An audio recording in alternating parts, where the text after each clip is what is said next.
Welcome to BSI, the podcast. We're back after, a 10-day layoff, and we're back with Jeremy. So, Jeremy, thanks for coming on the show with us and talking to us about, the things that have been going on, not only in your life, but in our country, and that kind of really impacts all of us, and we want to try and learn and be better. And so we're excited to have you on the show.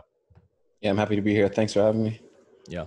How do we want to start this, guys? Ike, do you want to, share your experiences? Obviously I think we want to hear from you guys. You guys are Black. You guys have, felt racism. Me and Sal can't say that we have.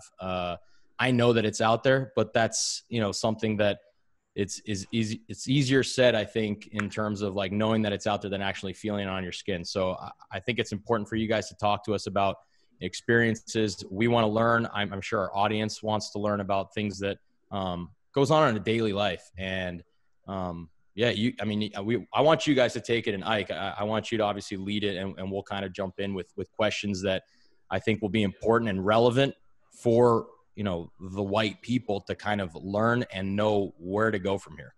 Right.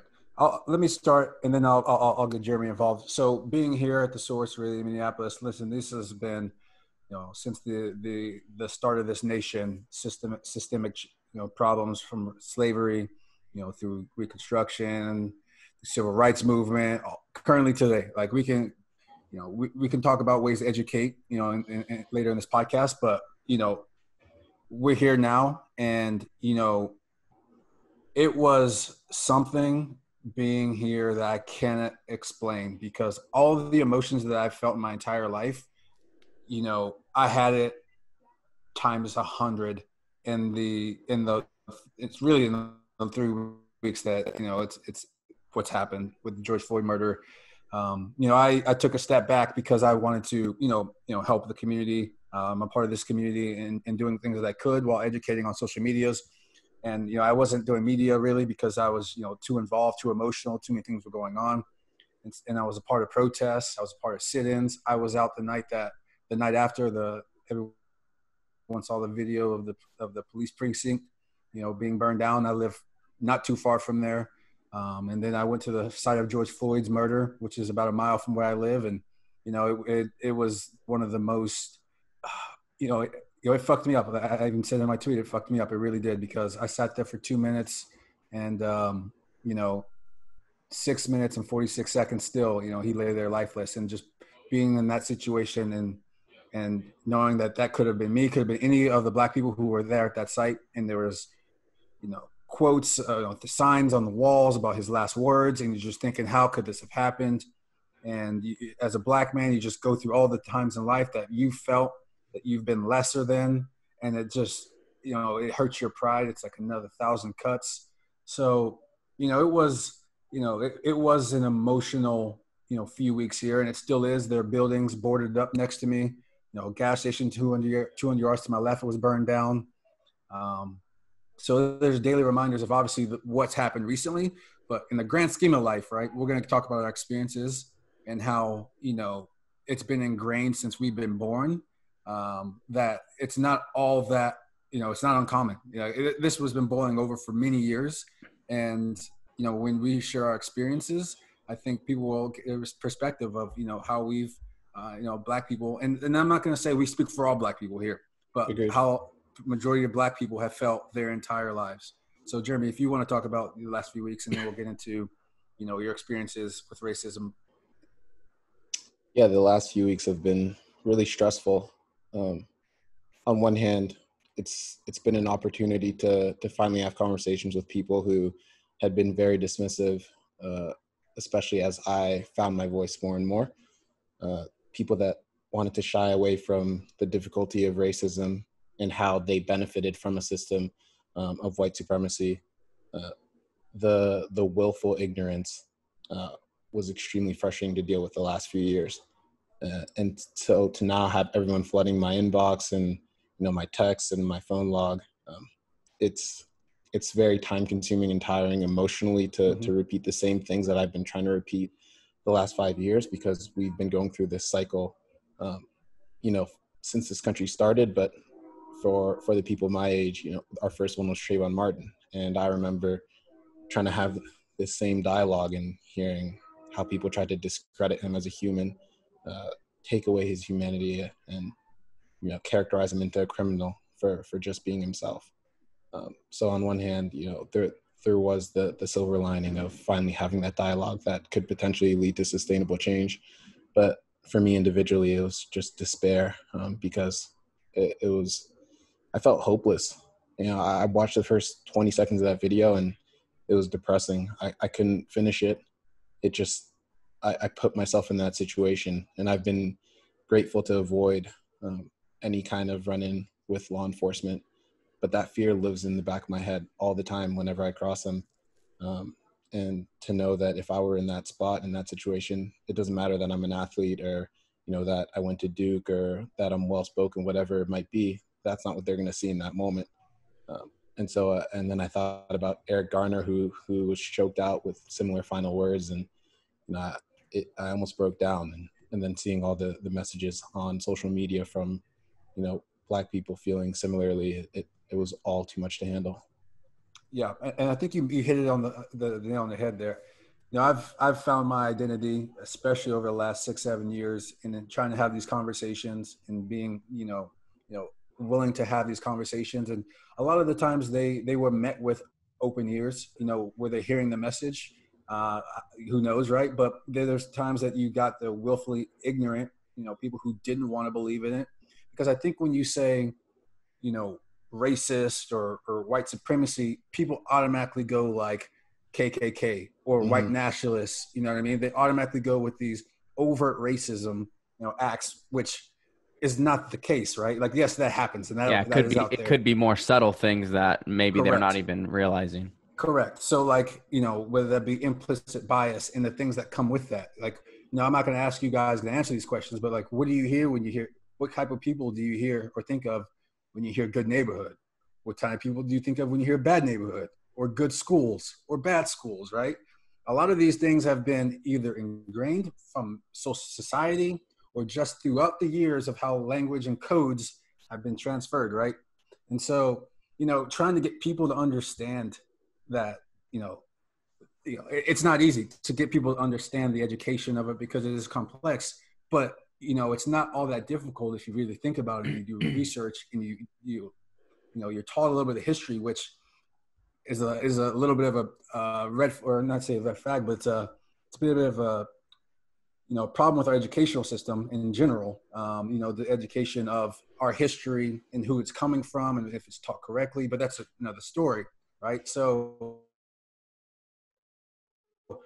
no, I think, now having these conversations, I think a lot more people are willing to have them. It's a little frustrating that's happening now, but from a guy like myself who's been involved in these talks, my wife leads these kind of workshops, who's been involved in these kind of workshops. So, knowing that it's a place to start and to try to meet anyone who is willing to learn, I think is going to be the next step. And ultimately white people will have to take a big hold in that. So I just want to carry off on something you said.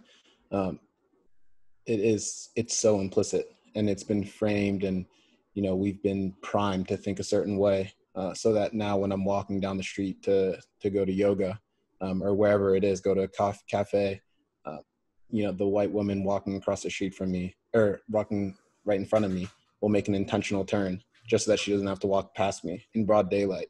And you notice these things. Mm-hmm. It's when I'm at the Nike store, and yes, I'm wearing Nike, but everyone's wearing Nike there. The employees clearly have tags and earpieces, but it's when, white people come up to me and say, "Oh, can you point me to this aisle?" Or can you help me find this?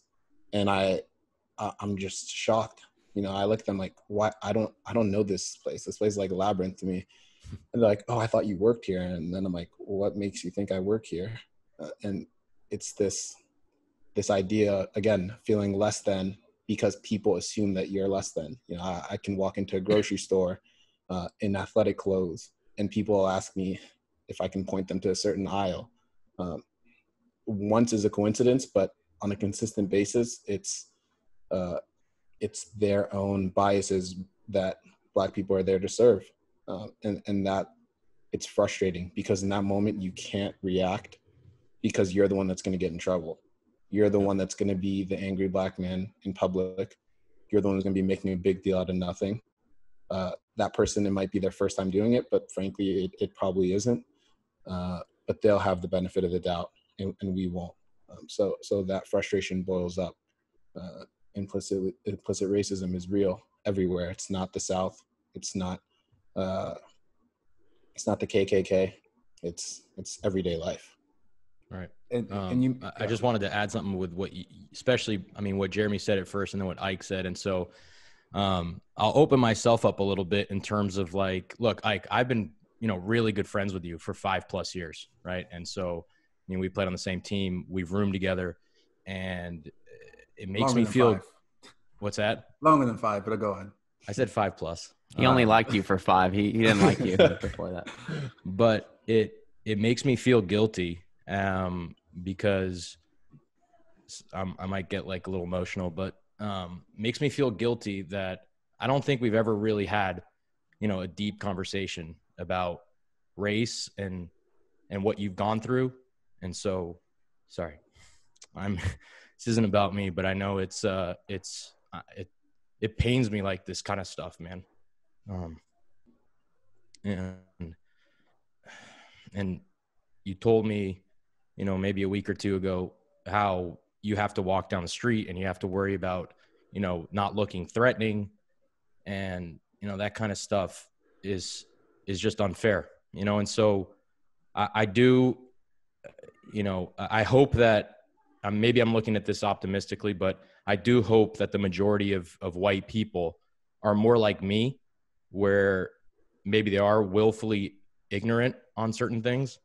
And now that it's being, brought to the forefront, and we have to listen and we have to find out the truth about things that are going on a day-to-day basis, that instead of becoming, non-racist, will be anti-racist. And I think that's, that's the hope that I have for this. I don't think, but I hope that the majority of white people are far more, non-racist and will become anti-racist than people that are really racist and see, the Black race as some kind of inferior race. And so, I in some kind of silver lining, I know it's like you said, it's horrible that things like this have to happen in the world for people to open up and see stuff. But I really hope this is a point where people can see the truth and look for the truth and educate themselves. And then, I'm an objective person, and I almost feel helpless, like seeing these things happen and people talk about it and tweet about it and write stuff on Instagram. And I think all that stuff's great to, allow people to realize the things that are going on out there. But I just want to find the solution, and so, I know voting is one of those things, and putting the right people in office and finding out who those people are. But I also want to find out from you guys, what is there to do? Because I mean, that's the kind of personality I am. And as much as I'm going to educate myself and find out more, and I'd like that, probably have conversations that I probably missed over the last 5 years, whether it be, today, tomorrow, or whenever. So I can, open my eyes even wider than it is now. Jeremy, I'll let you take the floor on, what would be better, and then, I'll follow suit. Yeah, it's I understand the guilt that you and some white people are feeling. I don't want anyone to feel guilty about this. I want people to feel motivated to change, but I don't think if guilt is what leads to motivation, then that's fine by me. But ultimately, society has played such a pivotal role in everything that we've learned as kids. And unless you have actively gone out of your way to unlearn these things, and for us as Black people, it's easier to do because we live this every day. And if we're not living it, our people are living it.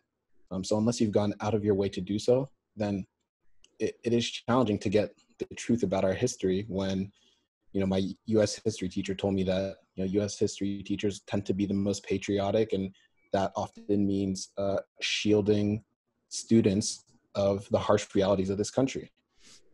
So it's about just committing to relearning that history and voting, as you mentioned, because those are the most important things. When we talk about voting, the right to vote has been under attack forever. There was a period where the Voting Rights Act allowed it to flourish, and Black people were voting in huge numbers. Black politicians were rising through the system. And in 2013, the court said, okay, we don't need the Voting Rights Act anymore. Black people vote a lot. There's no need for protections, essentially. And they struck down one of the most important clauses. And all of a sudden, we see a massive campaign to suppress Black votes, especially. So as we talk about voting, it's not only voting for your own conscience, but it's also voting, for people that continually have their rights taken away. And then I think that they're holding your peers, your family accountable to microaggressions on a daily basis. Whether they're watching a Black person walk by their car and they're locking their door immediately, whether they, avoid Black people on the sidewalk, or they use that coded language like, oh, he's from a bad place, or, I don't want those kids in my school because, I don't know where they're from. Saying that that's not okay, because that kind of climate, if it's allowed to fester, that's what makes people feel comfortable that no one will care if a Black man or woman is killed in broad daylight. And so the collective mindset of society has to shift, and that starts with an honest reckoning of our country, and everything's still going on right now, and then progressing that to the ballot box. Yeah, I think something that we all can do individually as white people, what Benny kind of touched on a little bit, but it's not enough to just sit back, see it, and just kind of look the other way and, hope it doesn't happen and say to yourself, oh, that's not me, that's not my morals. But I think it's time for us to step up a little bit, like you just mentioned, and actually point it out and make those people feel uncomfortable for what they're doing, and really try and help them change the way they think, and maybe then they will change the way other people think, and Exactly, it be somewhat of a pass it forward type thing. I mean, that's something that for me has struck a chord, and I know it sucks that it took this event to kind of make that happen, but it has changed me in that way. That for now on, it's going to be different. This one I think maybe you guys feel it too. Like you said, it was at least, it's a start for a lot of things. And for me on a personal level, it's a start for me to do that. I mean, I'm going to educate myself more and hope to change more and more people. And listen, it's hard. Like, I'm not going to sit here and say it's easy to tell your parents who you've grown up with and, maintain a super close relationship with, or your best friend of however many years. It's not easy to cut the mood of any social situation and be like, yeah, you can't say that. I've had to bite my tongue in so many rooms from a young age, whether people are making fun of my lips or trying to separate me or trying to touch my hair or trying to touch my body, as if I was some toy or pet. But sometimes I didn't know how to deal with it because I cared so much about about flourishing in social circles and social standing. And I felt that if I was too harsh or too mean or stood up for myself, that I would be exiled from the quote unquote popular group growing up in elementary, middle, and high school. And that would be detrimental to my self-esteem and ultimately my life goals. And so I made that decision that, at a young age, I would let more things fly. But as I got older and more comfortable, I was like, you can't do that. It's unacceptable to say the N-word in front of me. I don't care if it's in a song. I don't care if you're not racist. That I'm just not going to stand for that. And if we're not friends anymore, we're not friends anymore. I guess the point is I understand that it will be challenging. And there are going to be times where you're going to ask yourself, can I just let this one slide? Like, this was really subtle. But those are the most dangerous ones, because those are the ones where people don't think that they're saying or doing anything wrong. And then eventually that grows into a bigger idea, like racism doesn't exist. I'm not racist because I've never been called out. So it clearly doesn't exist. Right. Yeah. I mean, to not be redundant to a lot of the great points that have been made, I think the racial identity development stage, the guilt is one of these stages that, hopefully a lot of people are witnessing, and, we'll be going in and out of and moving into other stages along the process. But, to be uncomfortable is what is going to be one of the starts for a lot of people, and to make people uncomfortable because the norm has been comfortable for this long.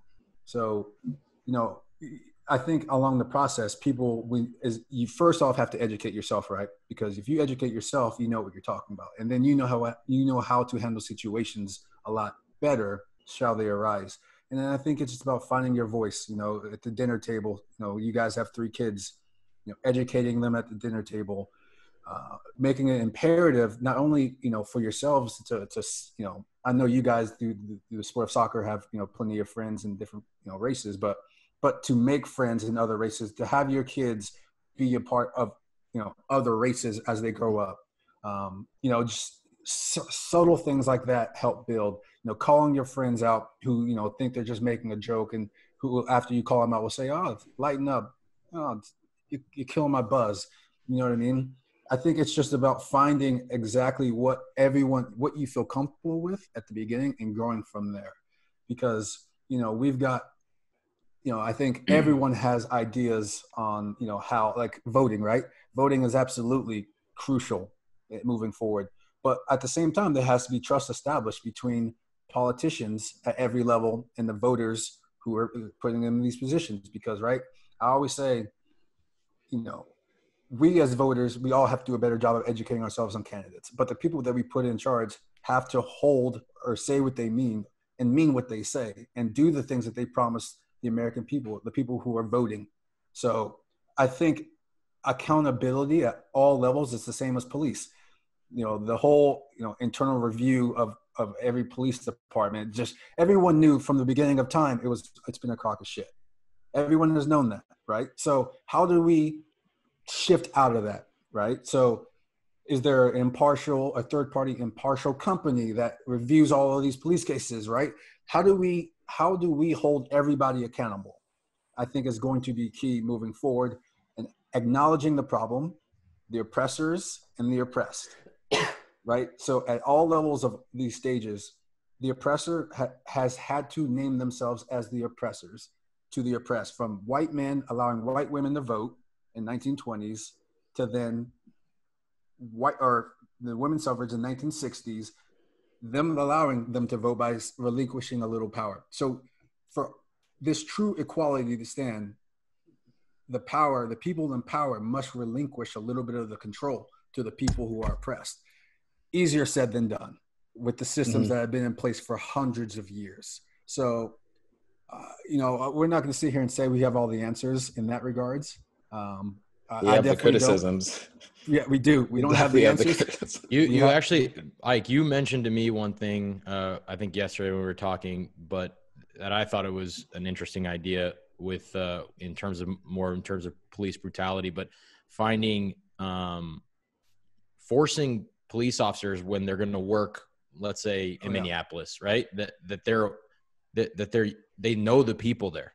Right. There's some kind of like personal contact with the people there. They understand, the different types of people there, so that there's, like what we're talking about, there's more of an understanding as opposed to like some kind of, fear or hate or whatever it is against certain people of a certain city or whatever. And I think that would be, whether that's a training method or people that come from that environment. I don't know, but like, I know you were talking about it, and that sounded interesting to me. Yeah. We talk about trust, right? The police, whatever the reform will look like, the police and the communities is going to be one of the biggest issues, right? Trust issues. So developing trust amongst communities and police forces will be massive. And so I was just thinking, do we get police officers in the communities that they're going to work in, a year before they're actually on the force, to get to know the neighborhood, get to interact with the people in the neighborhood. So there is a little bit of establishing, of trust. They've actually tried that. And I had to look that up just to make sure, but if you couldn't get someone who was from that community in and of itself, you would be trying to establish that trust at a very personal level, so that cops felt invested in the community that they were policing, and then so that the people there felt represented by the police and felt like they were there to protect them. Unfortunately, the results have been mixed. From what I can remember, I took a sociology class 5 years ago, but the thing is, law enforcement right now is at a crossroads, because we've seen the evolution of law enforcement throughout the years, dating back to when they're first starting to keep slaves and former slaves in place, to today. And now, you look at, in 2016, there was a Justice Department report on Ferguson's police tactics. And it was found out that they were systematically using their badge and power to make money for the city, for their budgets. And that because of that, they were disproportionately stopping African Americans, getting them fines in courts, puts them in the system, and that's a problem. But if not, they were just paying needless fines for no reason. And the trust is very far gone in a lot of communities, because although the Department of Justice studied this because of Michael Brown, there are probably countless others that are facing the same thing, but we don't have time to investigate each police department. And so we got to ask ourselves, how can we maintain accountability? How can we start holding them accountable? And I mean, one idea that's been floated is the idea of taking away qualified immunity, which would allow people to sue policemen and women on the job, because as it stands now, they can hide behind good faith, that they believe that they're acting within the legal boundaries of the law, and it's a tough barrier to prove in court. So if the ability to sue them without that statute was there, then police departments would be forced to pay a lot of money in settlements, and so that would force them to self-correct. I don't have the answers, but there are a lot of questions going around and that need to be listened to. Yeah, I just know that I'm scared. I get pulled over, just like a lot of Black people. Yeah. The only time I've ever felt safe is when I've had a white person in the car with me. Actually, the last time I got pulled over, my wife, who was driving the car, who was white, they asked me for my license, as well, and that was another feeling of just feeling less than that I've had to experience. So I don't. Again, we don't have the answers. Everyone I think has ideas. What ultimately is going to happen, or the people that we hopefully trust and to run a campaign and to put in offices, and the ideas that they come up with. Do we think they're good ideas, and ultimately do we vote them in, and do they hold them, and do they hold, or do they follow what they've been preaching? So, I agree with you. I'm wondering if, like, it's hard to like pinpoint things, right? But so my question, I'll ask this to you, Jeremy, a little bit, in terms of police brutality and the justice system that kind of is above it, in my opinion. If the justice system were fixed, which is also a problem that's, it's hard to find a solution for, but if the justice system was fixed and people were held accountable for police brutality, you think that's the way to go in terms of in fixing that problem? If you fix the justice system, then that will trickle down to the police brutality as well. Because then guys like, I don't even know the white guy's name, but I talked about this with you, like, I think if this guy were sentenced to a legitimate sentence to prison, life in prison or whatever, that there would be some kind of trickle down effect in terms of policing at that point, where I feel like right now, white police officers feel like they are above the law, especially in terms of with Black people. And so if this guy who who murdered, George Floyd, he goes to prison for life or for whatever, for, I don't know how old he is, but for basically for the rest of his life. Wouldn't that set a precedent where now other white cops would not feel as comfortable doing those kind of things? Yeah, the issue becomes that, again, it's a hard bar to prove that something like that happened. And, with George Floyd, we have a video. That's why there's the potential for the officer to be sentenced and to face the justice system.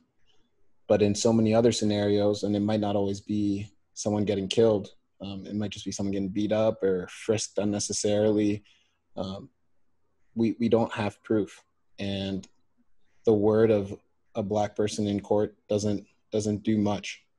So the justice system, is multifaceted, and it's very big.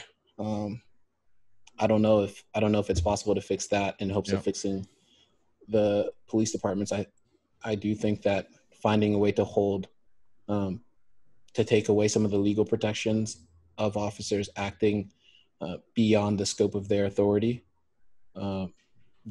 that has to be at least discussed heavily, because that is direct accountability to local police departments that would result in change. When it takes the officer who killed Eric Garner 4 years to be fired, at least 4 years, when we have a video of him choking him out. He said, "I can't breathe." He didn't start the altercation. You just wonder what's going on. Why is the justice system letting us down? And can you fix a justice system that lets us down like that? Right. I don't know. These are complex questions. Yeah. And that's why we talk about this, and hopefully people in power are having these same conversations. But I know that sociologists and activists have been researching and studying for so long, and they just haven't always had the microphone to talk about what they find. It's funny, I get angry, laugh, and sad. I've been trying to push the 13th Ava DuVernay's movie on Netflix about the criminal justice system for the last 5 years since I watched it, or 4 years. And at any chance I had to name drop it or to recommend it to people, I was like, watch the 13th. It'll give you such a foundational correlation of how everything is tied to each other in society. And everyone would be like, yeah, I'm gonna watch it. And then they never would. And then the last 2 weeks I've heard so many people say, watch the 13th. And I'm just like, thanks guys. I guess I'm just talking past you. Right. Yeah. I mean, there are a lot of resources now for people who want to educate themselves. Books are out. I don't even need to have recommendations for books anymore or podcasts. They're all out there. So, honestly, it's going to take, I think as much as you say, Benny, it's about, prosecuting the officer. I think the riots are potentially the transformative change that we needed. Did we need to see half the country burn down before everyone realized it? Ideally, no, but I think that's what opened people's eyes. So I think now that that's happened, it's going to take everyone who's aware to not only educate themselves, but fight every day for the rest of their life, if they're truly committed to change, being an anti-racist in whatever way possible, that when they find their voice and how they find it, or how they shall use their voice when they find it. So. Yeah, I'll say this, and I think that, Jeremy, you talked about it, and I mean, that hits home even with me, even though I'm not a person of color, but you said that as you're growing up, there's times where you experience, a prejudice or a racist comment or whatever, and you choose to, maybe I'll let this slide because, I don't want people to, hate me, or, as an individual, and I don't want to not have these friends or whatever, not have friends on my soccer team, whatever it is. Right. And I think that's the hardest part, because there's the big issue that for me is not, at my front door. And then there's the issue of like, I want to be liked myself. And so I think in that is like a complex feeling where at this point, I feel like people are understanding and appreciating it more, that, fuck what people think about me, individually. Like, if you don't like me, so be it. You don't have to like me. But there's a bigger issue that's bigger than me, bigger than you, bigger than any one person that we should fight for at this point. And I think it's a hard thing to do. And you're a Black person, and you still, it took a while, you said, for you to be able to just say, screw it. I'm not going to like stand for this anymore, as opposed to when you were maybe younger and you're like, I'd rather keep my friends and maybe not make such a big deal out of it. So, I mean, that's one thing that I hope people are seeing and opening their eyes to. And I know I am. And what Sal said, we can change people's, maybe we can't change people's, we're not gonna be able to change every person's mind, right? Because realistically, there are racists out there, and there are people that just hate for no reason. And you're not gonna be able to tell them, like, through reasoning, look, this isn't the way to be, right? They're just like that. And so, but there are people that are close to us, whether it's family, friends, acquaintances, teammates, that I think you can have conversations with, and you can help them see, past whatever it is that they can't see right now, And so that's definitely, I think, the first step for guys like myself and Sal and white people. I know I'm gonna take a bigger part in terms of voting, not only for presidential elections, but local elections, which I think might be even more important at this point, and kind of finding out what people are there to reform and what they believe in. And like Ike said, you got to have the credibility as well. But, that takes educating yourself and learning about these politicians. And so that's something that I definitely look to change in myself. And I hope that a lot of other white people can kind of make those small changes. Yeah. And for those, like you said, Benny, if you say you feel helpless, I think that's the key. I mean, that's at least one thing as of now that we know that you can change about yourself that will help benefit everything, going forward. So I'm just going to pick up on what you said. You're not going to be able to change everyone's mind. I had to accept that a while ago, because I was going back and forth with some people on Twitter in DMs. But, I think a realistic goal is to marginalize them socially to the point where everyone around them has done their research, has over a long period of time, has come to grips with how this country has wronged the Black population and how we need to atone for that. And if they are marginalized in their ideology, then ultimately they will not be able to affect the kind of maintenance of the system that they would like to.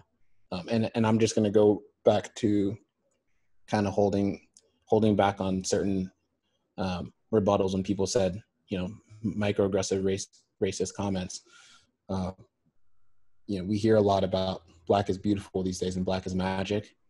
And I think I can speak for Ike too, but he can chime in after. But that phrase comes from, people just not valuing Black people socially, academically, professionally.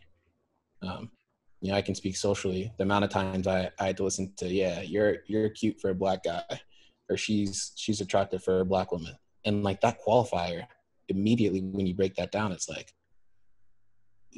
what does that mean? It implies that Black is not supposed to be attractive or beautiful for whatever reason. Or I've heard, you're not like them. You're one of us. And I'm like, what does that mean? That's funny. You're talking about this because just today, literally with my wife, she read that online and she was like, oh my gosh, like that's so true. When people say, oh, she's pretty for a Black girl or whatever, it's like, whoa, like now thinking about it, it's like, it's terrible. Yeah. It hurts so much. How many magazines you've seen is this the perfect face, and it's a white woman or a white man?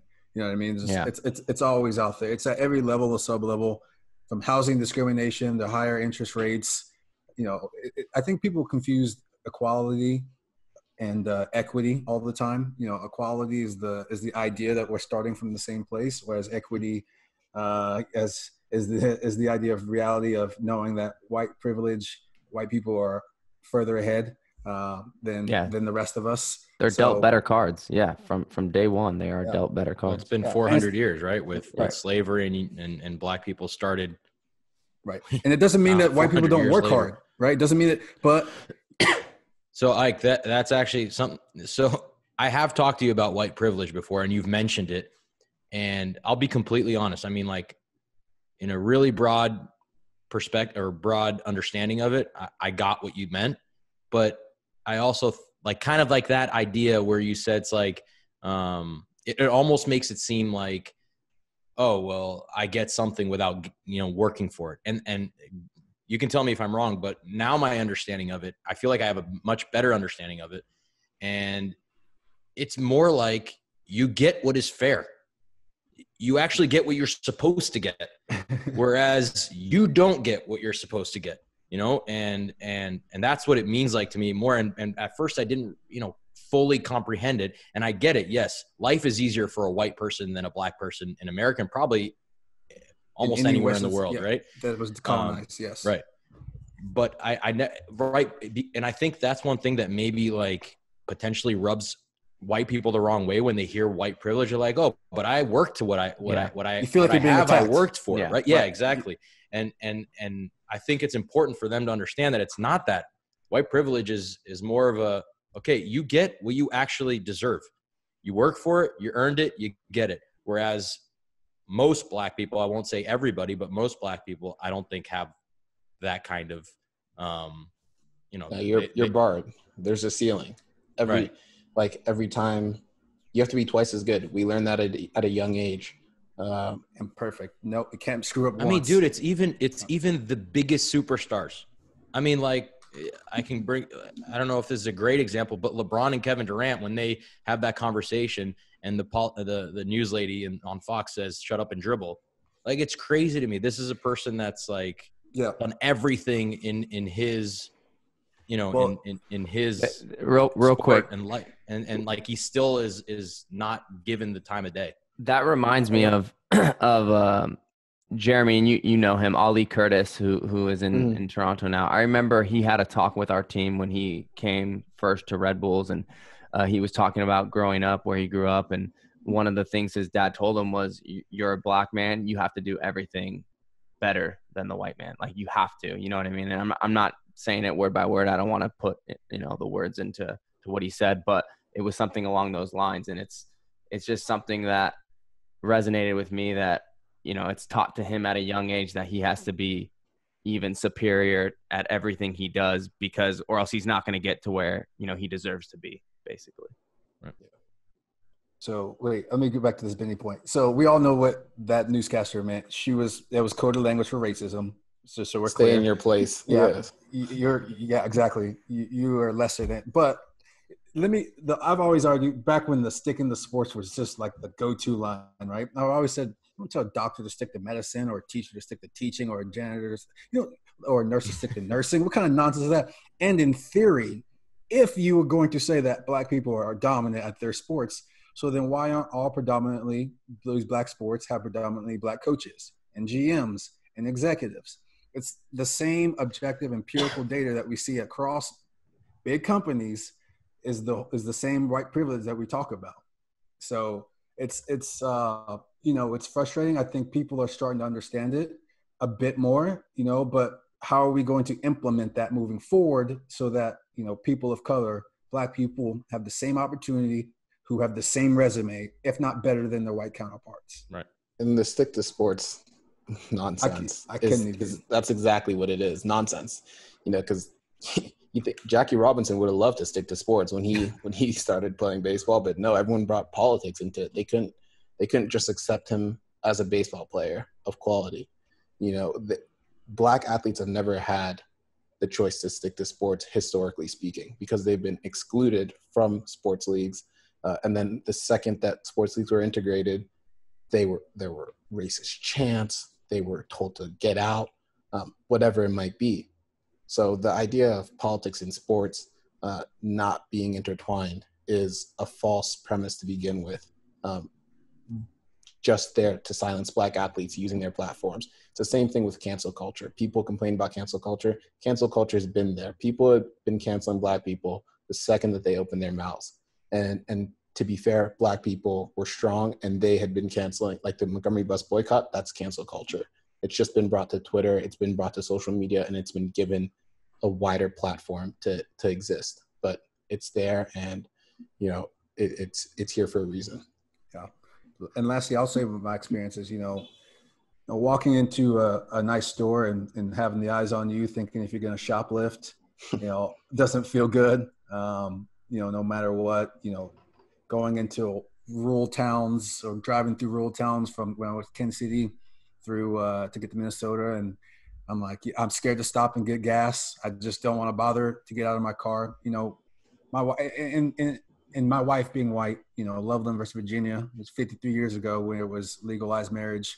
So that was our parents' age, grandparents' age. So they saw that era. So it's not like all of a sudden all the racists or people who had disdain for it are gone, right? This has been building throughout time. And my wife and I, we navigate, an interracial marriage. We talk about race pretty much every day.